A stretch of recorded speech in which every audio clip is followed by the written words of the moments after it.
Assalamualaikum warahmatullahi Segala wabarakatuh. sesuatu adalah diciptakan dengan keyakinan. Yang kedua, ini ayat tentang demokrasi, yaitu Quran Surat Ali Imran ayat 159. Sebenarnya apa itu demokrasi? Secara kebahasaan, demokrasi terdiri atas dua rangkaian kata, yaitu demos yang artinya rakyat, kemudian kratos yang berkekuasaan. Hingga demokrasi dapat dimaknai sebagai suatu konsep yang menghargai hak-hak dan kemampuan individu dalam kehidupan bermasyarakat.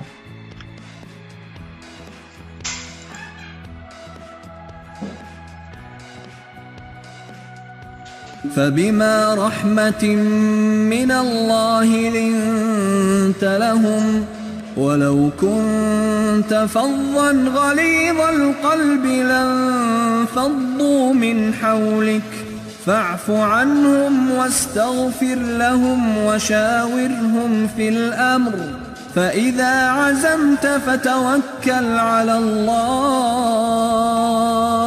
إن الله يحب المتوكلين.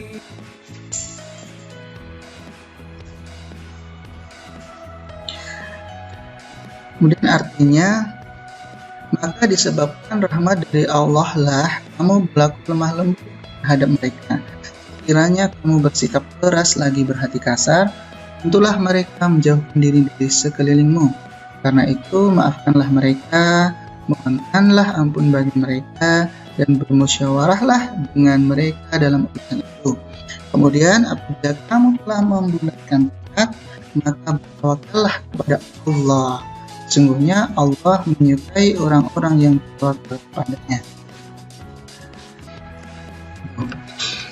Penjelasan ayat ya di atas menjelaskan bahwa meskipun dalam keadaan genting seperti terjadinya pelanggaran yang dilakukan oleh sebagian kaum muslimin dalam perang Uhud sehingga menyebabkan kaum muslimin menderita kesalahan, tapi Rasulullah Shallallahu Alaihi Wasallam lemah lembut dan tidak marah terhadap para pelanggar, bahkan memaafkan dan memohonkan ampun untuk mereka.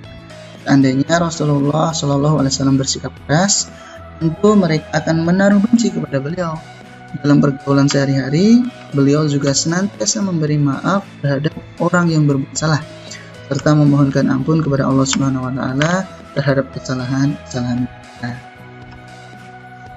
Kandungan ayat yang pertama, Rasulullah Shallallahu Alaihi Wasallam memiliki kepribadian yang lemah lembut, santun dan berbudi luhur.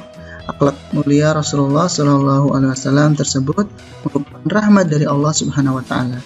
Kita harus berusaha dan berdoa agar mendapatkan rahmat dari Allah. Kemudian yang kedua, Rasulullah Shallallahu Alaihi Wasallam tidak bersikap keras dan tidak berhati kasar kepada orang-orang di sekeliling Nabi. Karena itulah mereka orang-orang yang berada di sekeliling Nabi tidak meninggalkan Nabi. Kita juga harus bersikap seperti Nabi terhadap orang-orang di sekelilingnya. Kemudian yang ketiga, Allah Subhanahu Wa Taala memerintahkan Nabi Shallallahu Alaihi Wasallam untuk memaafkan dan memohonkan ampun atas dosa dan kesalahan orang lain, terutama sahabat-sahabat Nabi Shallallahu Alaihi Wasallam. Kemudian penerapannya yang pertama, tidak bersikap sewenang-wenang kepada orang lain. Yang kedua, senantiasa memaafkan segala kesalahan orang lain seberat apapun itu. Kemudian yang ketiga, merumuskan segala permasalahan dengan cara bermusyawarah untuk kemaslahatan umat yang lebih banyak. Kemudian yang keempat, merendahkan orang lain.